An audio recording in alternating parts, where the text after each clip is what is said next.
কোরআনের একেবারে অকাট্য আয়াত দিয়ে আমরা আগেই চূড়ান্তভাবে প্রমাণ করে দিয়েছি যে নবীজি সাল্লাল্লাহু আলাইহি সাল্লামের উপর কোরআন ব্যতীত আল্লাহ প্রদত্ত সার্বজনীন বিধানকৃত আর কোনো ওহী নাজিল হয়নি। আল্লাহর বিধান একটাই, আর তা হলো এই কোরআন।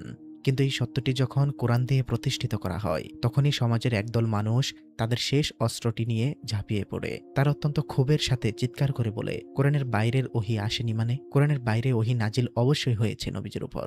তাই আমি বলেছি, আমরা তর্কের খাতিরে মেনে নিলাম নবীজির উপর কোরআনের বাইরে ওহী নাজিল হয়েছে, কিন্তু আমি বোঝাতে চেয়েছি কোরআনের বাইরে নবীজির উপর সার্বজনীন বিধানকৃত কোনো ওহী নাজিল হয়নি। তাই কোরআনের বাইরে ওহী থাকলেও তা সবার জন্য বিধান নয়। তবে কোরআনের বাইরে যে ওহী আছে তা যদি আমরা মেনে নেই, তখন যদি জিগায় যে সেই ওহীগুলো কোথায়, তখন উত্তর হলো কোরআনের বাইরের নবীজির উপর যে সকল ওহী নাজিল হয়েছে সেগুলোই হাদিস। হাদিস হলো ওহী গায়রে মাতলুব বা অলিখিত ওহী।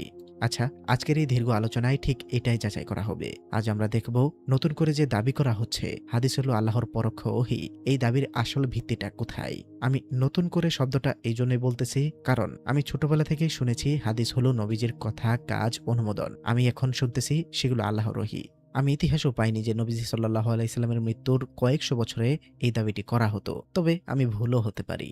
যাই হোক, ভেবে দেখুন, আমরা যে দিন পালন করছি, আমাদের সমাজ ব্যবস্থা, যে বিচার ব্যবস্থা, তার প্রায় অর্ধেক বিধান এমন একটি ধারণার উপর দাঁড়িয়ে আছে যার নাম হলো হাদিস। আমাদের মগজে গেঁথে দেওয়া হয়েছে কোরআন হলো সরাসরি আল্লাহর কথা, আর হাদিস হলো আল্লাহর সেই কথা যা কোরআনে লেখা নেই। বলা হয় কোরআনের পাশাপাশি হাদিসও আল্লাহর ওহী। তবে তার শুধু একটা গুণ নেই মাত্র। কি গুণ নেই? তা নামাজে পড়া যায় না, আর সব দিক থেকে তা কোরআনের মতোই ওহী। এবার আমি একটা সরাসরি চ্যালেঞ্জ দিচ্ছি। পবিত্র কোরআনের প্রথম সূরা সূরা আল ফাতিহা থেকে শুরু করে একেবারে শেষ সূরা সূরা নাস পর্যন্ত ১১৪টি সূরার ৬,২৩৬টি আয়াতের প্রতিটি শব্দ আপনি তন্ন তন্ন করে খুঁজুন। আমি পুরো দায়িত্ব নিয়ে বলছি, কোরআনের একটি আয়াতেও, একটি শব্দেও আপনি ওহিয়া গায়রে মাতলুব বা অলিখিত ওহী নামের কোনো পরিভাষার বিন্দুমাত্র কোনো অস্তিত্বই আপনি খুঁজে পাবেন না। একটু নিজস্ব যুক্তি দিয়ে ভাবুন, মহাবিশ্বের স্রষ্টা আমাদের জীবন পরিচালনার জন্য একটি কিতাব দিলেন, আর সেই কিতাবের অর্ধেক বিধান নাকি তিনি কিতাবের বাইরে রেখে দিলেন। অথচ সেই বাইরের বিধানের নামটা, সেই অলিখিত ওহী শব্দটা স্রষ্টা তার নিজের কিতাবে একবার উল্লেখ করার প্রয়োজন মনে করলেন না। এটা কি কোনো সুস্থ মস্তিষ্কের মানুষ বিশ্বাস করতে পারে? আমাদের প্রিয় নবীজি সাল্লাল্লাহু আলাইহি সাল্লাম নিজে তার ২৩ বছরের নবুয়তি জীবনে একদিনও এই শব্দ উচ্চারণ করেননি। প্রথম যুগের শ্রেষ্ঠ মানুষেরা, অর্থাৎ সাহাবারা, যারা নবীজির সাথে ছায়ার মতন থাকতেন, তারা কেউ কোনোদিন জানতেন না যে ওহিয়া গায়রে মাতলুব নামে কিছু আছে। তাহলে এই শব্দটি কোথা থেকে আসলো? এটি আসলো কোরআন নাজিল হওয়ার শত শত বছর পর, যখন কিছু মানুষ বুঝতে পারলো যে কোরআনের অকাট্য আইনের বাইরে নিজেদের মন গড়া আইন সমাজে প্রতিষ্ঠা করতে হবে। তখন তারা অত্যন্ত সুকৌশলে কোরআনের সমকক্ষ একটি আইন তৈরি করার জন্য এই শব্দটির জন্ম দিল। তারা নবীজির কথাগুলোকে এবং তার নামে প্রচলিত ইতিহাসকে সরাসরি ওহীর মর্যাদা দিয়ে দিল। এছাড়া আর কিই বা কারণ হতে পারে? আর যখনই এই সত্যটি কোরআন দিয়ে তুলে ধরা হয়, যখনই বলা হয় যে হাদিস আল্লাহর ওহী নয়, তখন একদল মানুষ তেড়ে আসে। তারা আবেগের ফাঁদে ফেলে মানুষের চিন্তাশক্তিকে পঙ্গু করে দিতে চায়। তারা বলে, কি আপনি হাদিস মানেন না? হাদিসকে ওহী না মানা মানেই তো নবীজিকে অস্বীকার করা। আরে ভাই, হাদিসকে ওহী হিসেবে না মানা আর হাদিসকে অস্বীকার করা কিভাবে এক হয়? হাদিসকে ওহী হিসেবে না মানা হাদিসকে অস্বীকার করা কিভাবে হয়? আমি আজ পর্যন্ত কোনোদিন কোনো ভিডিওতে বলিনি আমি হাদিস অস্বীকার করি। তাও মানুষ ভিডিও না দেখেই কমেন্টে এসে গালিগালাজ করে যায়। খারাপ লাগে বিষয়গুলো।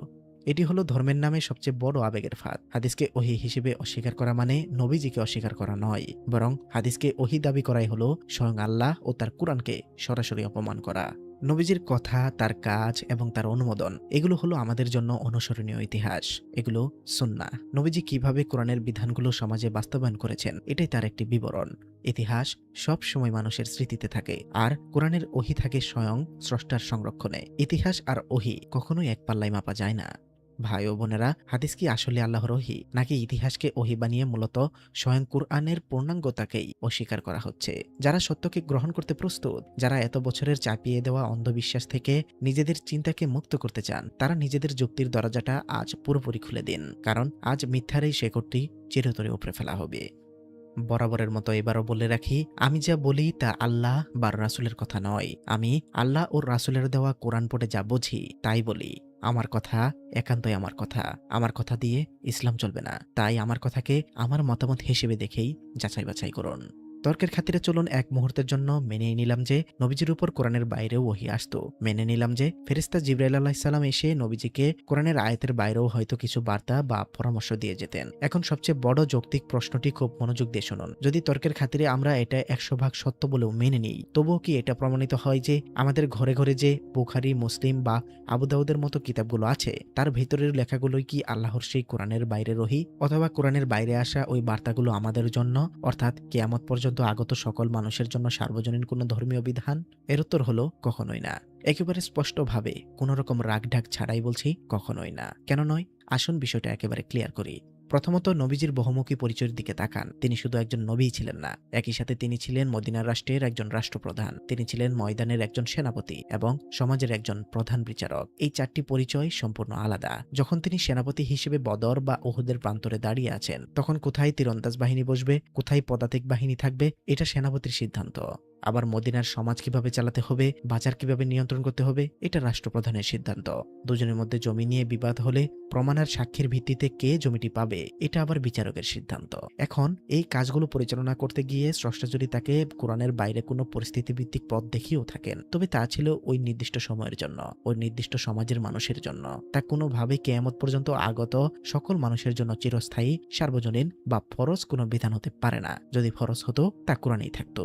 রাষ্ট্রপ্রধান হিসেবে দেওয়া একটি নির্দিষ্ট সময়ের নির্দেশ আর স্রষ্টার সার্বজনীন ঐশী বিধান দুটো সম্পূর্ণ আলাদা জিনিস।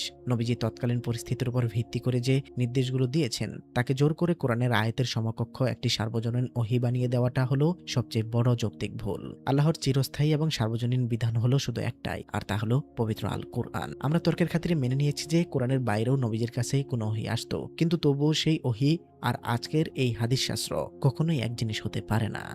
ওহী মানেটা কি? ওহী মানে হলো স্বয়ং স্রষ্টার নিজস্ব কথা বা কালাম, যেখানে বিন্দুমাত্র কোনো ভুল হওয়ার, ভুলে যাওয়ার বা পরিবর্তন হওয়ার সম্ভাবনা থাকে শূন্য। স্রষ্টা যখন ওহী পাঠান, তিনি তার নিখুঁত সুরক্ষার দায়িত্ব নেন। আর হাদিস কি? হাদিস হলো ইতিহাস। হাদিস হলো মানুষের স্মৃতি, তাও এমন না যে সেটা মুখস্থ করা হয়েছে কোরআনের মতো।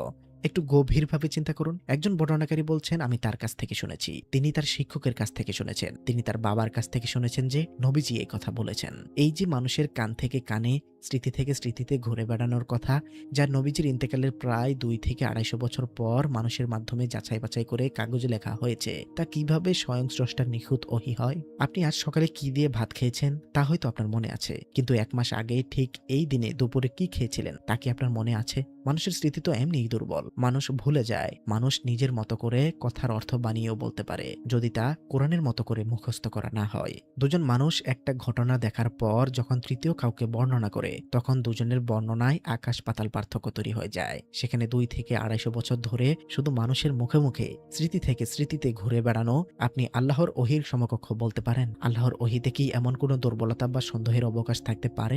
এই জন্যই অত্যন্ত স্পষ্ট করে বলছি, হাদিসে যা আছে তা কখনোই আল্লাহর ওহী নয়। হাদিস হলো নবীজির কথা, নবীজির কাজ এবং নবীজির অনুমোদনের একটা ঐতিহাসিক বিবরণ। ব্যাস এতটুকুই। আমরা নবীজির সেই কথা ও কাজগুলোকে সম্মান করি। আমরা দেখি তিনি কিভাবে কোরআনকে পালন করেছেন, কিভাবে ভালোবেসেছিলেন, কিভাবে তিনি মানুষের সাথে আচরণ করতেন। আমরা সেগুলোকে ভালোবেসে পালন করি, কিন্তু কোনোভাবেই সেই ইতিহাসকে আল্লাহর ওহীর মর্যাদা দিয়ে কোরআনের সমান করতে পারি না। ইতিহাস ইতিহাসই, আর ওহী কেবলই ওহী। ইতিহাসকে ওহী বানানোর এই চেষ্টা কোরআনের সাথে সরাসরি সাংঘর্ষিক। এখন আমরা বাইরের কোনো মানুষের, পীর, বুজুর্গ বা কোনো তথাকথিত শাস্ত্রবিদের ফতোয়া না শুনে চলুন সরাসরি কোরআনের কাছে যাব। আমরা স্বয়ং কোরআনকে জিজ্ঞাসা করব, হে কোরআন, তুমি তোমার নিজের সম্পর্কে কি সাক্ষ্য দিচ্ছ? তুমি কি সত্যিই অসম্পূর্ণ? যিনি এই কিতাব নাজিল করেছেন, তিনি তার নিজের কিতাব সম্পর্কে কি বলছেন? আপনারা পবিত্র কোরআনের সূরা আল আনামের 114 নম্বর আয়াতটি খুলে দেখুন। আল্লাহ অত্যন্ত পরিষ্কার ভাষায় এক অকাট্য যুক্তির মাধ্যমে মানুষের বিবেকের কাছে একটি সরাসরি প্রশ্ন রাখছেন। আল্লাহ নবীজিকে দিয়ে বলাচ্ছেন, আমি কি আল্লাহ ছাড়া অন্য কাউকে বিচারক হিসেবে তালাশ করব?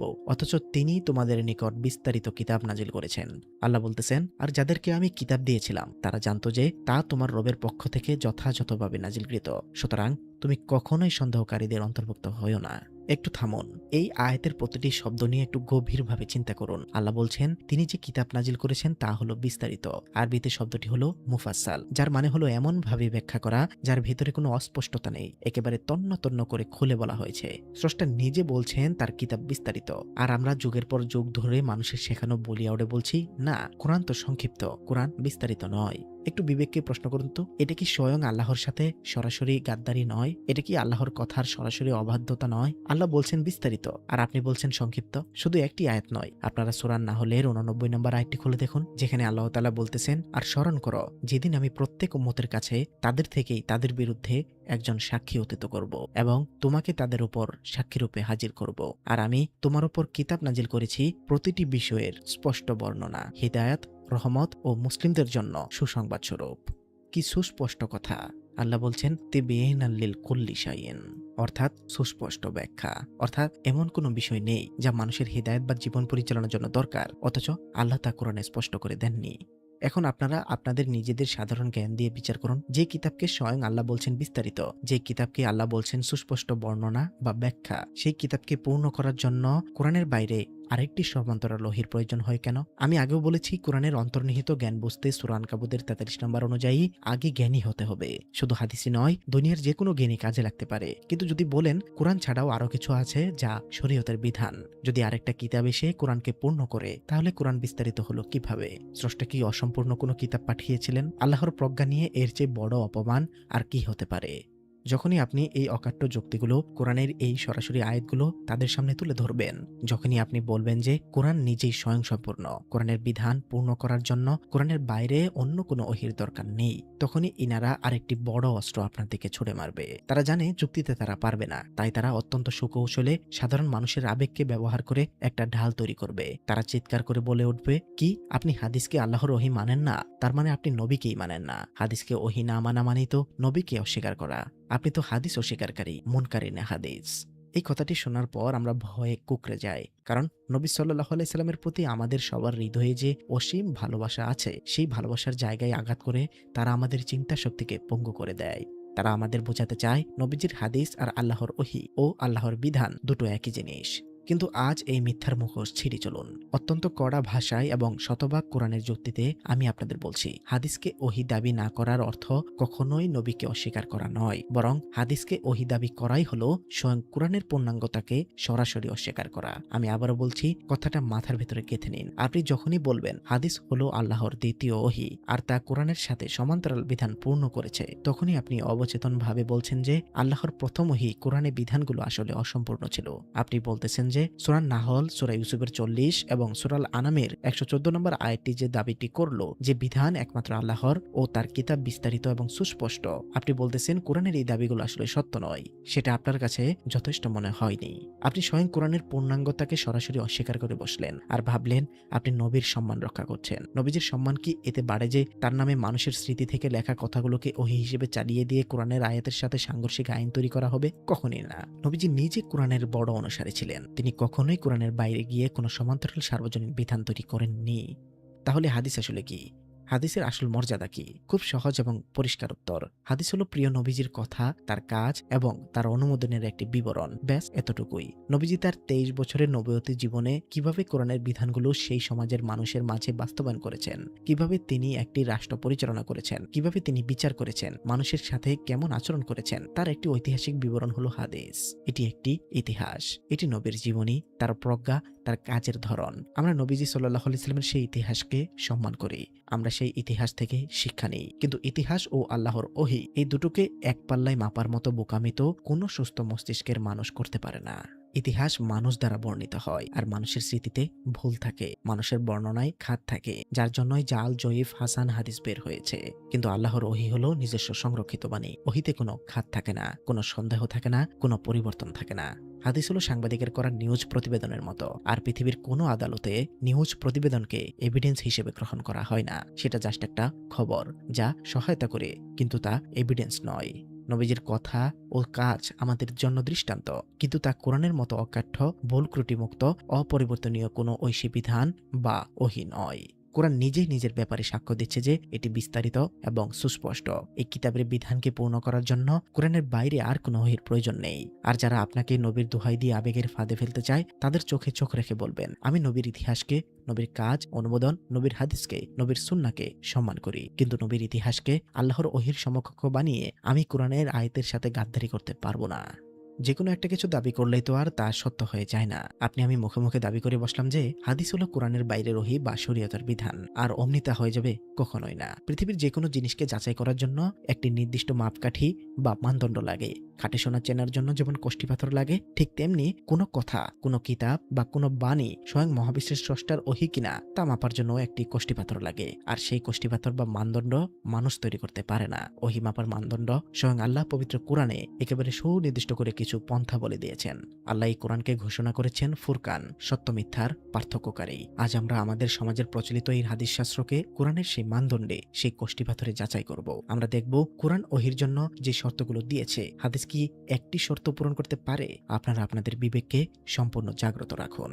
প্রথম মানদণ্ড যেটা আমি পেয়েছি সেটা হলো সংরক্ষণের গ্যারান্টি বা শতভাগ সুরক্ষার নিশ্চয়তা। স্রষ্টার ওহী আর মানুষের কথার মধ্যে সবচেয়ে বড় পার্থক্য কোথায় জানেন? মানুষ কথা বললে তা বাতাসে মিলিয়ে যায়, মানুষ তা ভুলে যায়, কিংবা অন্য মানুষ তাতে মিথ্যা মিশিয়ে দেয়। কিন্তু মহাবিশ্বের স্রষ্টা যখন কোনো কথা বলেন, যখন তিনি কোনো ওহী নাজিল করেন, তখন তিনি নিজেই তার শতভাগ সুরক্ষার দায়িত্ব নেন। পবিত্র কোরআনের সূরা হিজর আয়াত নম্বর 9 খুলে দেখুন। আল্লাহ অত্যন্ত দ্ব্যর্থহীন ভাষায় ঘোষণা করছেন, নিশ্চয়ই আমরা এই জিকির অবতীর্ণ করেছি আর আমরাই এর সংরক্ষক। একটু গভীরভাবে চিন্তা করুন। আল্লাহ বলছেন তিনি যে ওহী নাজিল করেন তার জিকির তিনি হারিয়ে যেতে দেবেন না। কেউ তাতে একটা মিথ্যা কথা ঢোকাতে পারবে না, কেউ তা থেকে একটি সত্য মুছে ফেলতে পারবে না। এটি হলো ওহীর সবচেয়ে বড় বৈশিষ্ট্য। ওহী মানেই হলো শতভাগ সংরক্ষিত। আমি মূলত কোরআনের ওহীর কথা বলতেছি। এখন আপনারা যারা হাদিসকে আল্লাহর ওহী বলে দাবি করেন, তারা আপনাদের বিবেকের কাছে প্রশ্ন করুন, হাদিস যদি সত্যি আল্লাহর নাজিল করা ওহী হতো, তাহলে হাদিসের সংরক্ষণের অবস্থা এমন কেন হলো? আপনারা নিজেরাই তো বলেন যে নবীজির ইন্তেকালের পর লাখ লাখ জাল হাদিস, মিথ্যা কথা নবীজির নামে সমাজে ছড়িয়ে পড়েছিল। এই কাজটা কোরআনের বেলায় তো কেউ করতে পারেনি, যে কোরআনের নামে বেশ কিছু আয়াত সমাজে ছড়িয়ে পড়েছিল। এমন তো হয়নি। হাদিস যদি ওহী হয়, তাহলে আল্লাহ তার ওহীকে এভাবে অরক্ষিত অবস্থায় ফেলে রাখলেন কেন? 200 থেকে 250 বছর পর ইমাম বুখারী, ইমাম মুসলিম বা ইমাম আবু দাউদের এসে মানুষের স্মৃতি যাচাই করে, বর্ণনাকারীদের চরিত্র যাচাই করে বেছে বেছে লাখ লাখ মিথ্যা হাদিস থেকে কয়েক হাজার হাদিস আলাদা করতে হলো? কোরআনের ক্ষেত্রে তো এমনটি হয়নি। আমাদের কি বলতে হয় যে এটি সহিহ আয়াত, এটি জয়ীফ বা দুর্বল আয়াত, আর এটি জাল আয়াত? না, কোরআন একটাই, কারণ স্বয়ং আল্লাহ এর সংরক্ষক। কিন্তু হাদিসের ক্ষেত্রে আপনারা নিজেরাই ভাগ করেছেন, এটি সহিহ হাদিস, এটি হাসান হাদিস, এটি জয়ীফ হাদিস, এটি মওদু বা বানোয়াট হাদিস। যে বাণীর ভেতরে মানুষ চাইলেই লাখ লাখ মিথ্যা কথা মিশিয়ে দিতে পারে, যে বাণীকে সত্য না মিথ্যা তা প্রমাণের জন্য মানুষের স্মৃতিশক্তির উপর নির্ভর করতে হয়। বর্ণনাকারী জীবনে কখনো মিথ্যা বলেছিল কি বলে নাই তা তদন্ত করতে হয়। সেই বাণী কিভাবে আল্লাহর সংরক্ষিত ওহী হয়? আল্লাহ কি তার ওহী সংরক্ষণের জন্য মানুষের স্মৃতির মুখাপেক্ষী? নাউজুবিল্লাহ। এটা তো কোরআনের মতো নিখুঁতভাবে মুখস্থ করা হয়নি, তাই না? হাদিস যাচাই বাছাই করার পদ্ধতি প্রমাণ করে যে এটি মানুষের স্মৃতিতে থাকা ইতিহাস, আর ইতিহাস সংরক্ষণের দায়িত্ব আল্লাহ নেননি। মানুষ তার নিজের চেষ্টায় ইতিহাস লেখে। তাই হাদিস কখনোই সূরা আল হিজরের 9 নম্বর আয়াতের মানদণ্ডে ওহী হিসেবে উত্তীর্ণ হতে পারে না। দ্বিতীয় মানদণ্ড যেটা পেয়েছি সেটা হলো স্ববিরোধিতা ও ত্রুটিমুক্ত হওয়া। ওহী হওয়ার দ্বিতীয় এবং সবচেয়ে অকাট্য শর্ত হলো এর ভিতরে বিন্দুমাত্র কোনো ভুল, কোনো ঐতিহাসিক বিভ্রান্তি, কোনো গাণিতিক অসামঞ্জস্য বা একটি কথার সাথে আরেকটি কথার কোনো সংঘর্ষ থাকতে পারবে না। আপনারা সূরা নিসার 82 নম্বর আয়াতটি খুলুন। আল্লাহ মানুষের বিবেককে একেবারে নড়িয়ে দিয়ে বলছেন, তারা কি কোরআন নিয়ে গবেষণা করে না? আর যদি তা আল্লাহ ছাড়া অন্য কারো পক্ষ থেকে হতো, তবে অবশ্যই তারা এতে অনেক বৈপরত্য দেখতে পেত। আল্লাহ নিজেই বলে দিচ্ছেন যে মানুষের লেখা বই, মানুষের বলা কথা বা মানুষের তৈরি করা যে কোনো জিনিসের প্রধান বৈশিষ্ট্য হলো তাতে বৈপরত্য বা স্ববিরোধিতা থাকবেই। আজকে এক কথা বলবে, কাল পরিস্থিতি বদলালে আরেক কথা বলবে। কিন্তু আল্লাহর ওহীতে বিন্দুমাত্র কোনো স্ববিরোধিতা থাকতে পারবে না। ওহীর প্রথম লাইন থেকে শেষ লাইন পর্যন্ত একেবারে নিখুঁত গাণিতিক সমীকরণের মতো মিলে যেতে হবে। এখন আসুন আমরা হাদিসকে এই মানদণ্ডে ফেলি। আপনারা যারা হাদিস পড়েন তারা খুব ভালো করেই জানেন হাদিসের কিতাবগুলোতে কত হাজার হাজার স্ববিরোধিতা ভর্তি হয়ে আছে। একটি হাদিসে বলা হচ্ছে নবীজি একটি কাজ করতে নিষেধ করেছেন, ঠিক তার পরের পৃষ্ঠাতে আরেকটি হাদিসে বলা হচ্ছে নবীজি নিজে সেই কাজটি করেছেন। একটি হাদিসে বলা হচ্ছে অমুক কাজের শাস্তি এই, আরেকটি হাদিসে বলা হচ্ছে ওই একই কাজের শাস্তি ভিন্ন। শুধু তাই নয়, কোরআনের সুস্পষ্ট আয়াতের সাথে হাদিসের সরাসরি সংঘর্ষ রয়েছে। কোরআন যেখানে বলছে ব্যভিচারের শাস্তি 100 বেত্রাঘাত, হাদিস সেখানে বলছে পাথর ছুঁড়ে হত্যা করতে। এগুলো নিয়ে আমরা সামনের পর্বগুলোতে একেবারে টাটকা রেফারেন্স দিয়ে গাণিতিক সংঘর্ষগুলো চোখে আঙুল দিয়ে দেখিয়ে দেব। আজ শুধু এই কোরআনিক মানদণ্ডগুলো মাথায় ঢুকিয়ে নিন। যদি হাদিস আল্লাহর ওহী হতো, তবে সূরা নিসার 82 নম্বর আয়াতের চ্যালেঞ্জ অনুযায়ী তাতে কোনো বৈপরত্য থাকতো না। যেহেতু হাদিসের কিতাবগুলো স্ববিরোধিতায় পরিপূর্ণ, একটি হাদিস আরেকটি হাদিসকে বাতিল করে দেয়, তাই স্বয়ং কোরআনের সাক্ষ্য অনুযায়ী এটা প্রমাণিত হয় যে এটি আল্লাহ ছাড়া অন্য কারো কাছ থেকে এসেছে, অর্থাৎ এটি মানুষের স্মৃতি থেকে তৈরি হওয়া ইতিহাস। এটি আল্লাহর নিখুঁত ওহী নয়। এখন অনেকে বলবেন যে সানজিদ ভাই আপনি মিথ্যা বলতেছেন, সহিহ হাদিসের সাথে কোরআনের কোনো সংঘর্ষ হয় না। ভাই আমি শুধু কোরআনের সাথে সংঘর্ষের কথা বলিনি, হাদিস হাদিসের সাথে সংঘর্ষ করে এবং হাদিস কোরআনের সাথে তো সংঘর্ষ করেই। অর্থাৎ প্রথমত কথা হলো সংঘর্ষ হয়, তা নিয়ে আলোচনা সামনের পর্বগুলোতে আসবে। কিন্তু যদি বলেন সহিহ হাদিসের সাথে কোনো সংঘর্ষ হয় না, হাসান বা জয়ীফের সাথে হয়, তাহলে প্রথম মানদণ্ডে তো আপনি কুপকাত। এটা কেমন ওহী যেখানে সহির সাথে জয়ীফ ঢুকতেছে, আবার সেটা আপনাদের নিজেদের খুঁজে খুঁজে বের করতে হচ্ছে। আবার আপনি যেগুলোকে সহি বলেন সেগুলোকে আরেক মুহাদ্দিস সহি বলে না। হানাফি মাযহাবে হিংস্র প্রাণী হায়না খাওয়ার হাদিসটি সহি নয়। আবার নাসিরউদ্দিন আলবানীর মতে অর্থাৎ আহলে হাদিসের মতে তা সহি অর্থাৎ ওহী। আপনারা সবাই যার যার ব্র্যান্ডের হাদিস মানেন। কোনটা ওহী কোনটা ওহী নয় তা আল্লাহ বা নবীজি নয়, বরং আপনারা নিজেরাই সিলেক্ট করেন। এখানে আমরা কোরআনের মানদণ্ডে যাচাই করতে গেলেই আপনাদের গা জ্বলে। তৃতীয় যে মানদণ্ডটি পেয়েছি, হুবহু বায়ান বা আল্লাহর নিজস্ব বায়ান। ওহী মানে কোনো ধারণা বা কনসেপ্ট নয়। ওহী মানে হলো স্বয়ং মহাবিশ্বের স্রষ্টার নিজস্ব হুবহু বায়ান। আল্লাহ জিবরাইলের মাধ্যমে ঠিক যেই বাক্য উচ্চারণ করে পাঠিয়েছেন, রাসূল ঠিক সেই বাক্যই বা মেসেজ মানুষের কাছে পৌঁছে দিয়েছেন। রাসূল নিজের থেকে একটি শব্দ বদলাননি, একটি সমার্থক শব্দ ব্যবহার করেননি। ওহী মানে হলো স্রষ্টার অরিজিনাল সিগনেচার, তার হুবহু মেসেজ। কোনো মানুষ যদি বলে আল্লাহ আমাকে এই কথাটির মর্মার্থ বুঝিয়েছেন, এখন আমি আমার নিজের ভাষায় তোমাদের সেটা বুঝিয়ে বলছি, তাহলে তা আর আল্লাহর ওহী থাকে না, তা হয়ে যায় মানুষের ভাষা। এখন হাদিসের দিকে তাকান। আপনারা হাদিস শাস্ত্রের যে কোনো বড় বড় স্কলার বা বিশেরদের কিতাব খুলে দেখুন, তারা সবাই এক বাক্যে একটি মহাসত্য স্বীকার করে নিয়েছেন, আর তা হলো হাদিসের কিতাবগুলোতে নবীজির যে কথাগুলো লেখা আছে তার ৯৯ ভাগই নবীজির হুবহু শব্দ বা বাক্য নয়। এটিকে হাদিস বিজ্ঞানের ভাষায় বলা হয় রিওয়াত বিল মা'না বা মর্মার্থ বর্ণনা করা। এর মানে কি জানেন? এর মানে হলো একজন বর্ণনাকারী ২৫০ বছর পর বলছেন নবীজি হয়তো ঠিক এই শব্দগুলো বলেননি, কিন্তু তার কথার মূল অর্থটা ছিল এইরকম। আমি আমার নিজের শব্দ দিয়ে সেই অর্থটা বর্ণনা করছি। একটু মাথা ঠান্ডা করে ভাবুন, একজন সাধারণ মানুষ, একজন বর্ণনাকারী তার নিজের মেধা, নিজের শব্দ ভান্ডার এবং নিজের ব্যাকরণ ব্যবহার করে একটি ঘটনার মর্মার্থ বর্ণনা করছে, আর আপনারা সেই মানুষের ভাষাকে, মানুষের শব্দকে স্বয়ং আল্লাহর ওহী বলে চালিয়ে দিচ্ছেন। এর চেয়ে বড় স্পর্ধা আর কি হতে পারে? মানুষের ভাষায় বর্ণিত জিনিস কিভাবে আল্লাহর ওহী হয়? ওহী তো সেটাই যেখানে বর্ণনাকারীর নিজস্ব কোনো হাত থাকবে না। যদি হাদিস ওহী হতো তাহলে প্রতিটি হাদিস হতে হতো নবীজির মুখ থেকে বের হওয়া একেবারে হুবহু বাক্য, ঠিক যেভাবে কোরআন সংরক্ষিত হয়েছে। কিন্তু যেহেতু হাদিসগুলো মানুষের ভাষায়, মানুষের শব্দে এবং বর্ণনাকারীর নিজস্ব বোঝাপড়ার উপর ভিত্তি করে বর্ণনা করা হয়েছে, তাই এটি আর যাই হোক কোরআনের মানদণ্ডে আল্লাহর ওহী হতে পারে না। ভাই ও বোনেরা, কোরআনের এই ৩টি অকাট্য মানদণ্ড, সংরক্ষণের গ্যারান্টি, স্ববিরোধিতা থেকে মুক্তি এবং হুবহু বাক্য, এই ৩টির একটি মানদণ্ডেও হাদিস শাস্ত্র টিকতে পারে না। কারণ হাদিস হলো নবীজির জীবনের ঐতিহাসিক বিবরণ। মানুষ তার স্মৃতি থেকে সেই ইতিহাস লিখে রেখেছে, আর ইতিহাসে ভুল থাকে, ইতিহাসে স্ববিরোধিতা থাকে, ইতিহাসে মানুষের নিজস্ব ভাষার প্রয়োগ থাকে। তবে হ্যাঁ, হাদিস সাধারণ যে কোনো ইতিহাসের থেকে বেশি অথেন্টিক, যার জন্যই আমি যে কোনো মানুষের ইতিহাসের থেকে হাদিসকে প্রায়োরিটি আগে দেই, কারণ তা সত্য হওয়ার সম্ভাবনা সব থেকে বেশি। আমি নবীজির কথা, কাজ ও অনুমোদন হিসেবে হাদিসকে সম্মান করি ও মানি, কিন্তু যখন আপনারা সেগুলোকে ওহী বলে কোরআনের সমকক্ষ বানাতে চাইবেন, তখন আমরা সূরা আল হিজর ও সূরা নিসার আয়াত দিয়ে আপনাদের এই অসার দাবিকে ছুড়ে ফেলে দেব। আল্লাহর ওহীর সাথে মানুষের স্মৃতির এই মিশেল আমি কোনোভাবে মেনে নেব না। যাই হোক, আজকের পর্বটি এই পর্যন্তই রাখতে চাচ্ছি। হাদিস যে আল্লাহর ওহী নয়, এই টপিকের উপর আমরা কয়েকটি পর্ব আনবো, যতদিন না এর উপর কথা শেষ হচ্ছে। আমরা কোরআনের মানদণ্ডের দ্বারা এই টপিককে যাচাই বাছাই করব। তো কথা হচ্ছে পরবর্তী পর্বে, যেখানে আমি এই মানদণ্ডগুলির দ্বারা প্রমাণ করব যে হাদিস কেন আল্লাহর ওহী নয়। সে পর্যন্ত আল্লাহর রহমতে সবাই ভালো থাকুন, সুস্থ থাকুন। সবাইকে সালামুন আলাইকুম।